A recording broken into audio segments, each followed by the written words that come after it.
खबर लुधियाना तो है। तुहानूं दस दईए कि लुधियाना विच घरेलू हिंसा नाल जुड़े मामलों नूं लैके कराए गए निपटारे वूमेन सैल वल्लों विशेष कैंप लगाए गए, जिस विच दर्जनां जोड़ियां दे झगड़ियां दा निपटारा किया गया। लुधियाना विच अज वूमेन सैल वल्लों एक विशेष कैंप लगा के घरेलू कलेश के कई मामलों का नवेड़ा किया गया।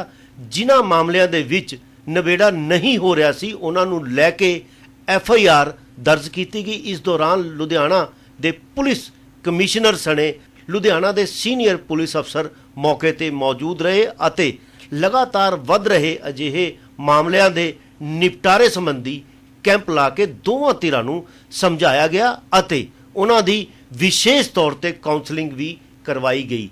देखते हैं एक खास खबर। आपको बुलाएंगे कितनी देर से आपका जो डिस्प्यूट चल रहा था? 3 साल से चल रहा था। अब आपका शॉर्ट आउट हो गया है, आप अपनी वाइफ को घर लेके जा रहे हो? थोड़ा बोल के बता दो। हाँ जी। आप क्या बोलना चाहेंगे कि कैसा यहाँ पे कैंप लगा है, क्या समझौता हो गया आपका, क्या बोलना चाहेंगे? ये समझौता तो अच्छा हो गया है, बाकी यही चाहती मैं जो ये लोग अभी से भी अच्छा से रख ले तो वो बहुत बढ़िया है। मेरे एक लड़का है, अच्छा से रखे, वो घर बसा ले, वो बहुत बढ़िया है। यही बस यही चाहती है। बाकियों को क्या मैसेज देना चाहेंगे जो अभी भी डिस्प्यूट जिनमें लड़ाई झगड़े चल रहे हैं मियाँ बीवी में, उनको क्या? यही मैसेज देना चाहती हूँ कि जो भी है लड़ाई झगड़ा वो बढ़िया से रह लो, वो बेहतर है। और इससे भी अच्छा है जो आगे का लड़ाई झगड़ा मियाँ बीवी में खुद से लेट ले तो बढ़िया। लगता है कि जब दो मियाँ बीवी में तलाक होता है तो बच्चों की जो है भविष्य वो खराब होता है। जिंदगी खराब हो जाती है, बच्चों की तो खराब होती है और अपनी भी खराब होती है। आ रहे ने केस किन्ने के केस ਜਿਹੜੇ आ रहे ने ਇੱਥੇ ਤੇ ਕਿਸ ਤਰ੍ਹਾਂ ਦੀ ਉਹਨਾਂ ਦੀ ਕਾਉਂਸਲਿੰਗ ਕੀਤੀ ਜਾ ਰਹੀ ਹੈ? प्रदीप ढाल काउंसलिंग मैंबर, मैं ਇੱਥੇ ਕਾਫੀ ਦੇਰ ਦਾ ਸੇਵਾ ਨਿਭਾ ਰਿਹਾ। ਅੱਜ ਹੁਣ ਦੇਖਣ ਜਾ ਰਿਹਾ ਵੀ ਸਾਰੇ ਜਿਹੜੇ ਕੇਸਿਸ ਨੇ ਸੋਸ਼ਲ ਮੀਡੀਆ ਨਾਲ ਕੰਸਰਨਿੰਗ ਆ ਰਹੇ ਹਨ ਕਾਫੀ ਸਾਰੇ, ਚਾਹੇ ਉਹ ਪੜ੍ਹੇ ਲਿਖੇ ਲੋਕ ਨੇ ਚਾਹੇ ਅਨਪੜ੍ਹ ਲੋਕ ਨੇ, ਕਿਉਂਕਿ ਕਾਰਨ ਹੈ ਵੀ ਮੀਡੀਆ ਦੇ ਵਿੱਚ ਜਿਹੜਾ ਮੋਬਾਈਲ ਹੈ ਇੱਕ ਕਾਰਨ ਜਿਹੜਾ ਇਹ ਵੀ ਆਪਸ ਦੇ ਵਿੱਚ ਡਿਫਰੈਂਸਿਸ ਪੈਦਾ ਹੋ ਰਹੇ ਆ। ਔਰ ਅਸੀਂ ਉਹਨਾਂ ਦੀ ਕੋਸ਼ਿਸ਼ ਕਰਦੇ ਹਾਂ ਕਿ ਜਿਹੜੇ ਤੁਸੀਂ ਇਹ ਆਪਸ ਦੇ ਵਿੱਚ ਸਾਰਟ ਆਊਟ ਕਰੋ ਤਾਂ ਕਿ ਆਪਣੇ ਪਰਿਵਾਰ ਨੂੰ ਬਚਾਓ। ਛੋਟੇ ਛੋਟੇ ਬੱਚੇ ਹੁੰਦੇ ਆ ਲੇਕਿਨ ਝਗੜਾ ਵਧਾ ਲੈਂਦੇ ਆ, ਉਹਦੇ ਨਾਲ ਕੀ ਹੈ ਵੀ ਆਪਸ ਦੇ ਵਿੱਚ ਪਰਿਵਾਰਾਂ 'ਚ ਕਲੇਸ਼ ਨਾਲ ਉਹ ਬੱਚਿਆਂ ਦੀ ਜਿਹੜੀ ਫਿਊਚਰ ਆ ਉਹ ਵੀ ਡਾਰਕ ਹੋ ਜਾਂਦਾ। ਤਾਂ ਸਾਡਾ ਇਹਨਾਂ ਨੂੰ ਸਮਝਾਉਣ ਦਾ ਹੀ ਮਤਲਬ ਹੈ। ਲੇਕਿਨ ਹੁਣ ਸਾਨੂੰ ਆਦੇਸ਼ ਹੈ ਉੱਪਰੋਂ ਕਿ ਜਿਹੜੀਆਂ ਕੰਪਲੇਂਟਸ ਪੈਂਡਿੰਗ ਨੇ ਜਾਂ ਜਿਹੜੇ ਥੋੜ੍ਹਾ ਜਿਹਾ ਨਹੀਂ ਹੋ ਦਿਖ ਰਿਹਾ ਵੀ ਨਹੀਂ ਸੈਟਲ ਹੋ ਰਹੇ, ਉਹਨਾਂ 'ਤੇ ਮੈਡਮ ਸਾਡੇ FIR ਕਰਨ ਲਈ ਤਿਆਰ ਨੇ। ਔਰ ਅੱਜ ਕਾਫੀ FIR ਹੋ ਜਾਣਗੀਆਂ ਤਾਂ ਕਿ ਜਿਹੜੇ ਲੋਕਾਂ ਨੂੰ ਇਸ ਕਾਨੂੰਨ ਦਾ ਡਰ ਨਹੀਂ, ਉਹਨਾਂ ਨੂੰ ਕਾਨੂੰਨ ਦਾ ਡਰ ਪਤਾ ਲੱਗ ਜਾਏ। अब किते ना किते लंबे समय तो ਜਿਹੜੀਆਂ ਮਹਿਲਾਵਾਂ ਜਿਹੜੀਆਂ ਨੇ ਕੰਪਲੀਟ ਕਰਦੀਆਂ ਨੇ ਵੀ ਉਹ ਵੂਮਨ ਸੈਲ ਦੇ ਚੱਕਰ ਲਗਾਉਣੇ ਕਾਫੀ ਜ਼ਿਆਦਾ ਚੱਕਰ ਲਗਾਉਣੇ ਪੈਂਦੇ ਸਰ। ਕਿੰਨੇ ਟਾਈਮ ਬਾਅਦ ਜਿਹੜਾ ਕੀਤਾ ਗਿਆ ਉਪਰਾਲਾ? ਇਹਦੇ 'ਚ ਇਸ ਤਰ੍ਹਾਂ ਹੀ ਜਦੋਂ ਆਪਾਂ ਕੰਪਲੇਂਟ ਰਿਸੀਵ ਕਰਦੇ ਹਾਂ, ਪਹਿਲੇ ਤਾਂ ਕੋਵਿਡ ਕਰਕੇ ਰਸੀਦ ਜਿਹੜੀਆਂ ਕੰਪਲੇਂਟਸ ਆਈਆਂ ਨੇ ਉਹ ਟਾਈਮ ਦੇ ਉੱਤੇ ਮਾਰਕ ਨਹੀਂ ਹੋਈਆਂ। ਕਾਰਨ ਕੀ ਹੈ ਵੀ ਉਹਦੇ ਕਰਕੇ ਰਹਿ ਗਿਆ, ਥੋੜਾ ਡਿਲੇ ਹੋ ਗਈ। ਲੇਕਿਨ ਜਦੋਂ ਅਸੀਂ ਕਾਉਂਸਲਿੰਗ ਦਾ ਮਤਲਬ ਇਹ ਨਹੀਂ ਹੈ ਵੀ ਇਮੀਡੀਏਟ ਐਕਸ਼ਨ ਲੈ ਲੈਂਦੇ ਹਾਂ। ਅੱਜ ਕਿਸੇ ਨੇ ਕੰਪਲੇਂਟ ਕੀਤੀ, ਲੜਕੀ ਨੇ ਕਹਿਣਾ ਹੀ ਕਹਿਣਾ ਵੀ ਲੜਕੇ ਨੂੰ ਗ੍ਰਿਫਤਾਰ ਕਰ ਲਓ, ਲੇਕਿਨ ਗ੍ਰਿਫਤਾਰੀ ਦੇ ਲਈ ਪ੍ਰੂਫ ਤਾਂ ਦੇਖਣਾ ਪਏਗਾ ਉਹਨੇ ਕੀ ਉਹਦੇ 'ਚ ਤੰਗੀ ਰਹੀ ਹੈ, ਕੀ ਉਹਨਾਂ ਦੇ ਆਪਸ ਡਿਫਰੈਂਸਿਸ ਨੇ, ਉਹਨਾਂ ਨੂੰ ਅਸੀਂ ਸਾਰਟ ਆਊਟ ਕਰਨ ਦੀ ਕੋਸ਼ਿਸ਼ ਕਰਦੇ ਹਾਂ। ਔਰ 90% ਅਸੀਂ ਕਾਮਯਾਬ ਹੋ ਜਾਂਦੇ ਸਾਰਟ ਆਊਟ ਕਰਨ 'ਚ। ਬਾਕੀ ਜਿਹੜੇ ਕੇਸ ਨਹੀਂ ਸਾਡੇ ਕੋਲ ਸਮਝਦੇ ਫਿਰ ਉਹਨਾਂ ਲਈ ਤਾਂ FIR ਹੀ ਹੱਲ ਹੈ। ਕੀ ਜਿਹੜੇ ਪਰਿਵਾਰ ਆ ਰਹੇ ਨੇ ਕੀ ਅਪੀਲ ਕਰਨਾ ਚਾਹੋਗੇ ਜਾਂ ਆਮ ਲੋਕਾਂ ਨੂੰ? ਅਸੀਂ ਤਾਂ ਲੋਕਾਂ ਨੂੰ ਕਹਾਂਗੇ ਜਿਨ੍ਹਾਂ ਦੇ ਬੱਚੇ ਨੇ ਉਹਨਾਂ ਨੂੰ ਛੋਟੇ ਛੋਟੇ ਬੱਚਿਆਂ ਦਾ ਚਿਹਰਾ ਦੇਖੋ, ਉਹਨਾਂ ਦਾ ਫਿਊਚਰ ਡਾਰਕ ਹੋ ਜਾਏਗਾ। ਤੁਹਾਡੀ ਲੜਾਈ 'ਚ ਉਹ ਪਿਸ ਜਾਣਗੇ। ਇਨਕਾਰ ਛੋੜੋ, ਆਪਣੀ ਈਗੋ ਛੱਡੋ ਔਰ ਉਹਨਾਂ ਨੇ ਆਪਣੇ ਬੱਚਿਆਂ ਨੂੰ ਸੰਭਾਲੋ, ਬੱਚਿਆਂ ਦਾ ਫਿਊਚਰ ਦੇਖੋ, ਕਿਉਂਕਿ ਕੋਈ ਕਿਸੇ ਦੇ ਕੰਮ ਨਹੀਂ ਆਉਂਦਾ ਤੇ ਉਹਦੇ ਨਾਲ ਨੁਕਸਾਨ ਹੀ ਹੋਊਗਾ ਤੁਹਾਨੂੰ। ਉਹਨਾਂ ਦੇ ਘਰੇਲੂ ਜਿਹੜੀ ਹਿੰਸਾ ਹੈਗੀ ਉਸ ਨੂੰ ਲੈ ਕੇ ਕੈਂਪ ਲਗਾਇਆ ਗਿਆ, ਪੁਲਿਸ ਵੱਲੋਂ ਚੰਗਾ ਉਪਰਾਲਾ ਹੈਗਾ। ਕਿੱਦਾਂ ਦੀ ਸੁਣਵਾਈਆਂ ਹੋ ਰਹੀਆਂ, ਕਿੱਦਾਂ ਦੇ ਕੇਸ ਜਿਹੜੇ ਆ ਉਹ ਨਜਿੱਠੇ ਜਾ ਰਹੇ ਆ? देखो ये अपने मेगा कैंप ਅੱਜ ਅਸੀਂ ਇੱਥੇ ਲਗਾਇਆ ਹੈ ਲੁਧਿਆਣੇ। ਇਹਦਾ ਮਕਸਦ ਇਹੀ ਹੈ ਕਿ ਜਿਹੜੇ ਮੈਟਰੀਮੋਨੀਅਲ ਡਿਸਪਿਊਟ ਜਿਹੜੇ ਘਰੇਲੂ ਝਗੜੇ ਹੁੰਦੇ ਆ ਹਸਬੈਂਡ ਵਾਈਫ ਦੇ ਜਾਂ ਆਪਣੇ ਪਰਿਵਾਰਾਂ ਦੇ, ਉਹਨਾਂ ਨੂੰ ਮਿਲ ਬੈਠ ਕੇ ਉਹਨਾਂ ਨੂੰ ਸੁਲਝਾਇਆ ਜਾਵੇ। ਅੱਜ ਜਿੰਨੀ ਵੀ ਦਰਖਾਸਤਾਂ ਪੈਂਡਿੰਗ ਸੀਗੀਆਂ ਉਹਨਾਂ ਨੂੰ ਸਾਰਿਆਂ ਨੂੰ ਅਸੀਂ ਨੋਟ ਕਰਵਾਇਆ ਸੀ ਐਂਡ ਕਾਫੀ ਪਬਲਿਕ ਇਸ ਕੈਂਪ ਦੇ ਵਿੱਚ ਆਈ ਹੈ। ਦੋਵਾਂ ਪਾਰਟੀਆਂ ਨੂੰ ਸਾਡੇ ਜਿਹੜੇ ਅਸੀਂ ਤਕਰੀਬਨ 40 ਦੇ ਕਰੀਬ ਟੀਮਾਂ ਬਣਾਈਆਂ ਹੈਗੀਆਂ ਜਿਹੜੇ ਕਿ ਰਾਜੀਨਾਮੇ ਉਹਨਾਂ ਦੇ ਮਸਲੇ ਸੁਲਝਾ ਰਹੀਆਂ। ਤੇ ਕੋਸ਼ਿਸ਼ ਇਹੀ ਹੁੰਦੀ ਹੈ ਕਿ ਇਹ ਜਿਹੜੇ ਘਰੇਲੂ ਮਸਲੇ ਹਨ ਇਹ ਆਪਸੀ ਬਾਤਚੀਤ ਨਾਲ ਸੁਲਝ ਜਾਣ। ਜਿੱਥੇ ਕਿਤੇ ਸਾਨੂੰ ਲੋੜ ਪੈਂਦੀ ਹੈ ਕਿ ਲੜਕੀ ਦੇ ਨਾਲ ਕੋਈ ਜ਼ਿਆਦਤੀ ਹੋਈ ਹੈ ਜਾਂ ਕੁੱਟਮਾਰ ਹੋਈ ਹੈ ਜਾਂ ਦਾਜ ਦਹੇਜ ਵਾਲੀ ਗੱਲ ਹੈ, ਉੱਥੇ ਅਸੀਂ ਫਿਰ ਉਹਨਾਂ ਦੇ ਖਿਲਾਫ FIR ਵੀ ਮੌਕੇ 'ਤੇ ਹੀ ਰਜਿਸਟਰ ਕਰਾਂਗੇ। ਤੇ ਕੋਸ਼ਿਸ਼ ਲੇਕਿਨ ਫਸਟ ਕੋਸ਼ਿਸ਼ ਇਹੀ ਹੈ ਕਿ ਪਰਿਵਾਰ ਪਿਆਰ ਨਾਲ ਵਸ ਜਾਏ। ਜੇ ਨਹੀਂ ਵਸ ਸਕਦਾ ਤਾਂ ਮਿਊਚੁਅਲੀ ਉਹਨਾਂ ਦਾ ਡਾਈਵੋਰਸ ਆਪਾਂ ਕਰਾ ਦਈਏ ਪੰਚਾਇਤੀ, ਤਾਂ ਕਿ ਉਹ ਜਿਹੜੀ ਕੋਰਟ ਦੀ ਖਜਲ ਖਰਾਬੀ ਹੁੰਦੀ ਹੈ, ਵਕੀਲਾਂ ਦੇ ਚੱਕਰ ਲਗਾਉਣੇ ਹੁੰਦੇ ਹੈ, ਬਾਕੀ ਕਾਨੂੰਨੀ ਪ੍ਰਕਿਰਿਆ ਤੋਂ ਉਹ ਬਚ ਸਕਣ। ਤੇ ਜਿੱਥੇ ਕਿਤੇ ਲੋੜ ਹੋਏਗੀ ਫਿਰ ਅਖੀਰਲਾ ਸਟੈਪ ਸਾਡਾ FIR ਦਾ ਹੁੰਦਾ। ਸਰ ਜਿਵੇਂ ਕੋਵਿਡ ਹੈ ਇਸ ਦੌਰਾਨ ਇੱਦਾਂ ਦੇ ਕੇਸਾਂ 'ਚ ਕਾਫੀ ਇਜ਼ਾਫਾ ਹੋਇਆ, ਤਾਂ ਕਾਉਂਸਲਿੰਗ ਵਗੈਰਾ ਵੀ ਦੋਵਾਂ ਧਿਰਾਂ ਦੀ ਕਰਵਾਈ ਜਾਂਦੀ ਹੈ ਇਸ ਵਿੱਚ? ਇਹਦੇ ਵਿੱਚ ਸਾਡੇ 40 ਕਾਉਂਸਲਿੰਗ ਪੈਨਲ ਅਸੀਂ ਬਣਾਏ ਹੋਏ ਆ ਪੰਜਾਬ ਦੇ ਵਿੱਚ ਸਭ ਤੋਂ ਵੱਧ, ਕਿਉਂਕਿ ਲੁਧਿਆਣੇ ਦੀ ਪੋਪੂਲੇਸ਼ਨ ਬਹੁਤ ਜ਼ਿਆਦਾ ਹੈ। 40 ਦੇ ਕਰੀਬ ਕਾਉਂਸਲਿੰਗ ਪੈਨਲ ਸਾਡੇ ਡੇਲੀ ਕੰਮ ਕਰਦੇ ਹੈ।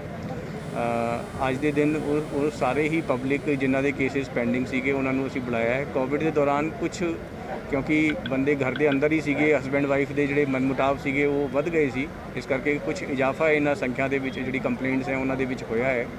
ਤੇ ਜਿਨ੍ਹਾਂ ਨੂੰ ਕਿ ਸਾਡੀ ਕੋਸ਼ਿਸ਼ ਹੈ, ਮੈਂ ਇੱਕ ਹੁਣੇ ਹੀ ਚੱਕਰ ਲਗਾ ਰਿਹਾ ਸੀ, ਸਾਰਿਆਂ ਨੂੰ ਮਿਲ ਕੇ ਆਏ ਹਾਂ ਤੇ ਕਾਫੀ ਰਾਜੀਨਾਮੇ ਉਹਨਾਂ ਨੇ ਆਪਸ ਦੇ ਵਿੱਚ ਕਰ ਵੀ ਲਏ ਹਨ ਤੇ ਸ਼ਾਮ ਤੱਕ ਔਰ ਵੀ ਜ਼ਿਆਦਾ ਰਾਜੀਨਾਮੇ ਹੋਣ ਦੀ ਸੰਭਾਵਨਾ ਹੈ। ਸਰ ਕਿਹੜੇ ਕੇਸਿਸ ਨੂੰ ਅੱਜ ਇੱਥੇ ਬੁਲਾਇਆ ਗਿਆ, ਫਿਲਟਰ ਕਿਸ ਤਰ੍ਹਾਂ ਕੀਤਾ ਗਿਆ ਜੀ ਇਹਨਾਂ ਨੂੰ?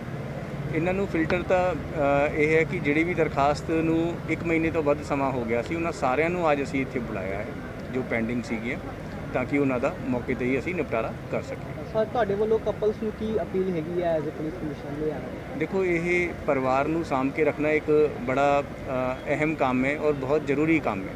ਸਾਰੀ ਚੀਜ਼ਾਂ ਇੱਕ ਪਾਸੇ, ਪਰਿਵਾਰ ਆਪਣਾ ਇੱਕ ਪਾਸੇ ਹੁੰਦਾ ਹੈ ਤੇ ਪਰਿਵਾਰ ਦੇ ਵਿੱਚ ਛੋਟੀ ਮੋਟੀ ਗੱਲਾਂ ਹੁੰਦੀ ਰਹਿੰਦੀਆਂ। ਹਸਬੈਂਡ ਵਾਈਫ ਦੋਨੋਂ ਦਾ ਫਰਜ਼ ਬਣਦਾ ਹੈ ਤੇ ਇੱਕ ਦੂਜੇ ਦੇ ਉੱਪਰ ਵਿਸ਼ਵਾਸ ਕਰਕੇ ਰੱਖਣ ਤੇ ਪਰਿਵਾਰ ਦੇ ਵਿੱਚ ਸੰਯਮ ਬਣਾ ਕੇ ਰੱਖਣ, ਤਾਂ ਕਿ ਇਹ ਜੋ ਪਰਿਵਾਰਿਕ ਜੋ ਸ਼ਾਂਤੀ ਹੈ ਉਹ ਉਹਨਾਂ ਦੇ ਘਰਾਂ ਦੇ ਵਿੱਚ ਬਣੀ ਰਹੇ। ਪੁਲਿਸ ਹਮੇਸ਼ਾ ਉਹਨਾਂ ਦੀ ਮਦਦ ਲਈ ਤਿਆਰ ਹੈ। ਜਿੱਥੇ ਕਿਤੇ ਕੋਈ ਕਾਉਂਸਲਿੰਗ ਦੀ ਲੋੜ ਪੈਂਦੀ ਹੈ, ਅਸੀਂ ਪੰਚਾਇਤ ਦੇ ਬੰਦੇ ਨਾਲ ਬਿਠਾ ਕੇ, ਮੌਤਵਰ ਬੰਦੇ ਉਹਨਾਂ ਦੇ ਰਿਸ਼ਤੇਦਾਰ ਵਗੈਰਾ ਬਿਠਾ ਕੇ ਰਾਜੀਨਾਮਾ ਕਰਵਾਉਣ ਦੀ ਕੋਸ਼ਿਸ਼ ਕਰਦੇ ਹਾਂ। ਸਰ ਕੁਝ ਪਰਿਵਾਰਾਂ ਨੂੰ ਅਸੀਂ ਵੀ ਮਿਲੇ ਆ, ਪਰ ਉਹਨਾਂ ਪਰਿਵਾਰਾਂ ਦਾ ਜਿਹੜਾ ਮੇਨ ਹੈਗਾ ਨਸ਼ਾ, ਸਰ ਉਹਨਾਂ ਦੇ ਜਿਹੜੇ ਹਸਬੈਂਡ ਨੇ ਲੜਕੀਆਂ ਦੇ ਕਰਦੇ ਆ, ਉਹਨਾਂ ਵਾਸਤੇ ਵੀ ਸਰ ਕੁਝ ਪੁਲਿਸ ਵੱਲੋਂ ਸਖਤ ਕਦਮ ਚੱਕਣਾ ਚਾਹੀਦਾ ਜੀ। ਹਾਂ ਬਿਲਕੁਲ, ਇਹਦੇ ਲਈ ਦੇਖੋ, ਪਹਿਲਾਂ ਤਾਂ ਅਸੀਂ ਜਿਹੜੇ ਕਾਉਂਸਲਿੰਗ ਲਈ ਪੈਨਲਸ ਬਣਾਏ ਹਨ ਉਹਦੇ ਵਿੱਚ ਪਬਲਿਕ ਦੇ ਵੀ ਨੁਮਾਇੰਦੇ ਅਸੀਂ ਰੱਖੇ ਹੋਏ ਹਨ। ਹਰੇਕ ਪੈਨਲ ਦੇ ਵਿੱਚ 2-2 ਪਬਲਿਕ ਦੇ ਨੁਮਾਇੰਦੇ ਰੱਖੇ ਹੋਏ ਹਨ। ਐਂਡ ਇਸ ਤੋਂ ਇਲਾਵਾ ਅਸੀਂ ਸਾਈਕੈਟਰਿਸਟ ਡਾਕਟਰ ਵੀ ਆਪਣੇ ਇਸ ਕਾਉਂਸਲਿੰਗ ਦੇ ਵਿੱਚ ਰੱਖੇ ਹੋਏ ਹਨ, ਜੋ ਕਿ ਇਹਨਾਂ ਨੂੰ ਜਿੱਥੇ ਕਿਤੇ ਕੋਈ ਕਿਸੇ ਨੂੰ ਨਸ਼ਾ ਛੁਡਵਾਉਣ ਦੀ ਲੋੜ ਹੁੰਦੀ ਹੈ ਉਹਨਾਂ ਨੂੰ ਉਸ ਤਰੀਕੇ ਦਾ ਟ੍ਰੀਟਮੈਂਟ ਦਿੰਦੇ ਆ। ਕੋਈ ਨਾ ਕੋਈ ਜਦੋਂ ਹਸਬੈਂਡ ਵਾਈਫ ਦੇ ਵਿੱਚ ਮਨਮੁਟਾਵ ਹੁੰਦਾ ਹੈ, ਕਿਤੇ ਨਾ ਕਿਤੇ ਕੋਈ ਨਾ ਕੋਈ ਕਮੀ ਹੁੰਦੀ ਹੈ, ਚਾਹੇ ਉਹ ਫਾਈਨੈਂਸ਼ੀਅਲ ਕੋਈ ਪ੍ਰੋਬਲਮ ਹੋਵੇ, ਚਾਹੇ ਕਿਸੇ ਦੀ ਕੋਈ ਸਾਈਕੈਟ੍ਰਿਕ ਪ੍ਰੋਬਲਮ ਹੋਵੇ, ਕੋਈ ਨਸ਼ਾ ਹੋਵੇ ਜਾਂ ਕੋਈ ਇਸ ਤਰੀਕੇ ਦੀ ਆਦਤ ਹੋਵੇ ਜੋ ਕਿ ਦੂਜੇ ਪਾਰਟਨਰ ਨੂੰ ਪਸੰਦ ਨਾ ਆ ਰਹੀ ਹੋਵੇ, ਜਿਹਦੇ ਕਰਕੇ ਇਹ ਮਨਮੁਟਾਵ ਵੱਧ ਜਾਂਦਾ ਹੈ। ਕੋਸ਼ਿਸ਼ ਸਾਡੀ ਇਹ ਹੁੰਦੀ ਹੈ ਕਿ ਜੋ ਕਿ ਜਿਹਦੀ ਗਲਤੀ ਹੈ ਉਸ ਨੂੰ ਸੁਧਾਰਿਆ ਜਾਵੇ, ਉਸ ਨੂੰ ਟੋਕਿਆ ਜਾਵੇ ਐਂਡ ਫਿਰ ਇਹਨਾਂ ਦਾ ਰਾਜੀਨਾਮਾ ਕਰਾਇਆ ਜਾਵੇ। ਸਰ ਕੱਲ੍ਹ ਵੀ 9 ਕੇਸ ਜਿਹੜੇ ਨੇ ਵੂਮਨ ਸੈੱਲ ਦੇ ਵਿੱਚ ਦਰਜ ਕੀਤੇ ਗਏ ਨੇ, ਉਹ ਵੀ ਇਸੇ ਲੜੀ 'ਚੋਂ ਨੇ ਜਾਂ ਉਹ ਕਿਉਂਕਿ ਕਾਉਂਸਲਿੰਗ ਜਿਹੜੀ ਹੈ ਸਾਡੀ ਜਦੋਂ ਤਿਆਰੀਆਂ ਅਸੀਂ ਚਾਲੂ ਕਰਦੇ ਹਾਂ ਕੈਂਪ ਦੀ, 1 ਮਹੀਨੇ ਪਹਿਲਾਂ ਅਸੀਂ ਇਹਨਾਂ ਨੂੰ ਨੋਟ ਕਰਵਾਉਣਾ ਚਾਲੂ ਕੀਤਾ ਸੀ। ਕੁਝ ਪਾਰਟੀਆਂ ਪਹਿਲਾਂ ਆ ਜਾਂਦੀਆਂ, ਸਾਡੇ ਕੈਂਪ ਤੋਂ ਪਹਿਲਾਂ ਆ ਜਾਂਦੀਆਂ, ਉਹਨਾਂ ਨੂੰ 24 ਤਾਰੀਖ ਨੂੰ ਕਿਤੇ ਜਾਣਾ ਹੁੰਦਾ ਹੈ, ਉਹ ਪਹਿਲਾਂ ਆ ਜਾਂਦੀਆਂ, ਉਹਨਾਂ ਦੇ ਅਸੀਂ ਫਿਰ ਕਾਉਂਸਲਿੰਗ ਕਰਕੇ ਮੌਕੇ 'ਤੇ ਹੀ ਦੇਖਦੇ ਹਾਂ ਕਿੱਥੇ ਕਿਤੇ ਐਕਸ਼ਨ ਲੈਣ ਦੀ ਲੋੜ ਹੈ, ਉਸ ਹਿਸਾਬ ਨਾਲ ਕੀਤਾ ਜਾਏਗਾ ਨਾ। ਇਹ ਕੈਂਪ ਦੇਖੋ, ਅਸੀਂ ਮੇਗਾ ਕੈਂਪ ਪਿਛਲੇ ਸਾਲ 2 ਕੈਂਪ ਲਗਾਏ ਸੀ, ਮੇਗਾ ਕੈਂਪ ਪੁਲਿਸ ਲਾਈਨ ਦੇ ਵਿੱਚ ਲਗਾਏ ਸੀ। ਇਸ ਵਾਰੀ ਸਾਡੀ ਆਪਣੇ ਇੱਥੇ ਰਿਸ਼ੀਨਗਰ ਜਿਹੜਾ ਇਹ ਪਾਰਕ ਹੈ ਇਸ ਦੇ ਵਿੱਚ ਲਗਾਏ ਹਨ। ਤੇ ਇਹ ਜੋ ਨੋ ਯੋਰ ਕੇਸ ਸਕੀਮ ਹੈ ਸਾਡੀ ਹਰ ਹਫਤੇ ਸ਼ਨੀਵਾਰ ਨੂੰ ਹੁੰਦੀ ਹੈ, ਉਹਦੇ ਵਿੱਚ ਤਾਂ ਇਹ ਹੁੰਦੇ ਹੀ ਹੈ ਛੋਟੇ ਜਿਹੜੇ ਜੋ ਕੈਂਪ ਹੁੰਦੇ ਆ ਨੋ ਯੋਰ ਕੇਸ ਸਕੀਮ ਦੇ। ਇਹ ਮੇਗਾ ਕੈਂਪ ਵਿਮਨ ਰਿਲੇਟਡ ਇਸ਼ੂਜ਼ ਲਈ ਅਸੀਂ ਕੋਸ਼ਿਸ਼ ਹੁੰਦੀ ਹੈ ਹਰ 3 ਮਹੀਨੇ ਦੇ ਵਿੱਚ ਇੱਕ ਵਾਰੀ ਲਗਾਇਆ ਜਾਵੇ। ਬਿਲਕੁਲ ਕੀਤਾ ਤਾਂ ਇਹੀ ਹੈ ਕਿ ਜਿਨ੍ਹਾਂ ਦੀ ਵੈਕਸੀਨ ਲੱਗੀ ਹੈ ਉਹਨਾਂ ਨੂੰ ਹੀ ਅਸੀਂ ਪ੍ਰਾਇੋਰਟੀ ਦਿੱਤੀ ਹੈ, ਲੇਕਿਨ ਕਈ ਵਾਰੀ ਪਬਲਿਕ ਇਸ ਤਰੀਕੇ ਦੀ ਆ ਜਾਂਦੀ ਹੈ, ਉਹਨਾਂ ਦੀ ਮਜਬੂਰੀਆਂ ਹੁੰਦੀਆਂ, ਉਹਨਾਂ ਨੂੰ ਵੀ ਅਸੀਂ ਐਂਟਰਟੇਨ ਕੀਤਾ ਹੈ, ਲੇਕਿਨ ਉਹਨਾਂ ਨੂੰ ਉਹਨਾਂ ਦੀ ਐਪ ਡਾਊਨਲੋਡ ਕਰਵਾ ਕੇ ਉਹਨਾਂ ਦੀ ਅਪਾਇੰਟਮੈਂਟ ਫਿਕਸ ਕਰਵਾਈ ਹੈ ਕਿ ਤਾਂ ਕਿ ਉਹ ਆਪਣੇ ਜਿਹੜਾ ਜੋ ਉਹਨਾਂ ਦਾ ਜੋ ਡੇਟ ਸ਼ਡਿਊਲ ਕਰ ਰਹੇ ਹਨ ਉਸ ਦਿਨ ਜਾ ਕੇ ਆਪਣਾ ਟੀਕਾ ਲਗਵਾ ਸਕਣ। ਕਿੰਨੇ ਇਦਾਂ ਦੇ ਕੇਸਿਸ ਹੋਣਗੇ ਜਿਨ੍ਹਾਂ ਦੀ ਰਜਿਸਟ੍ਰੇਸ਼ਨ ਕਰਵਾਈ ਹੈ? ਇਹ ਤੁਹਾਨੂੰ ਡੀਸੀਪੀ ਸਾਹਿਬ ਦੱਸ ਦੇਣਗੇ, ਕਾਫੀ ਸਾਰਿਆਂ ਦੀ ਕਰਵਾਈ ਹੈ। ਸਰ ਆਪਣੀ ਆਬਜ਼ਰਵੇਸ਼ਨ ਕੀ ਜ਼ਿਆਦਾ ਮੈਟਰੀਮੋਨੀਅਲ ਡਿਸਪਿਊਟਸ ਦਾ ਸਭ ਤੋਂ ਵੱਡਾ ਕਾਰਨ ਕੀ ਹੈ? ਦੇਖੋ, ਮੈਟਰੀਮੋਨੀਅਲ ਡਿਸਪਿਊਟਸ ਦਾ ਕਾਰਨ ਤਾਂ ਕਈ ਹੁੰਦੇ ਹੈ।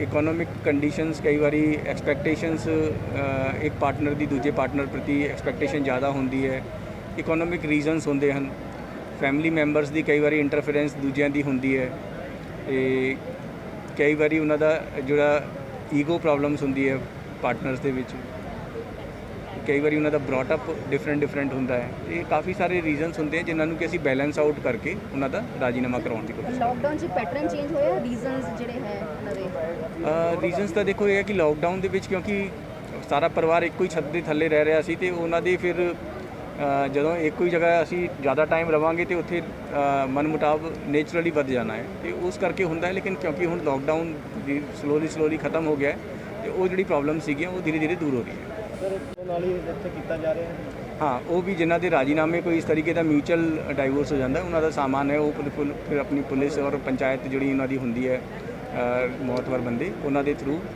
उन्होंने पूरा मॉनिटरी सिस्टम सैटल कर दिता जाए। ਲੁਧਿਆਣਾ ਤੋਂ ਪ੍ਰਦੀਪ ਭੰਡਾਰੀ ਦੀ ਖਬਰ। ਫ੍ਰੀ ਲੀਫ ਆਯੁਰਵੈਦਿਕ ਆਇਲ 125 ਬਿਮਾਰੀਆਂ ਦਾ ਸੰਪੂਰਨ ਇਲਾਜ, ਜਿਵੇਂ ਗਠੀਆ, ਸਰਵਾਈਕਲ, ਮਾਈਗ੍ਰੇਨ ਅਤੇ ਸਰੀਰ ਵਿੱਚ ਕਿਸੇ ਵੀ ਕਿਸਮ ਦੀ ਦਰਦ ਕਿਉਂ ਨਾ ਹੁੰਦੀ ਹੋਵੇ, ਇੱਥੋਂ ਤੱਕ ਕਿ ਬਲੌਕੇਜ ਦੇ ਨਾਲ ਬਣੀਆਂ ਕਈ ਬਿਮਾਰੀਆਂ ਦਾ ਇੱਕੋ ਇੱਕ ਇਲਾਜ ਹੈ ਫ੍ਰੀ ਰਿਲੀਫ ਆਯੁਰਵੈਦਿਕ ਆਇਲ, यानी कि 125 बीमारियां दा संपूर्ण इलाज। फ्री रिलीफ विजिलैक्स वेट लूज, मोटापे तो परेशान होने की जरूरत नहीं, वजन घटाओ ते खुश हो जाओ। फ्री रिलीफ पावर मर्दाना कमजोरी नू खत्म करता है ते नरक भरी जिंदगी विच लियाउंदा है रौनक। फ्री रिलीफ पावर कब्ज तो परेशान होने की हुण जरूरत नहीं है, कब्ज तो छुटकारा पाउण लई आ गया कब्ज हर चूरन। कब्ज हर चूरन नू अपनाओ ते कब्ज तो छुटकारा पाओ। हुण तक लखां मरीज लै चुके ने फायदा। वधेरे जानकारी लई तुसी संपर्क कर सकते हो 94 784 84087। नंबर एक बार फिर तुसी नोट कर सकते हो 9478 48 4087।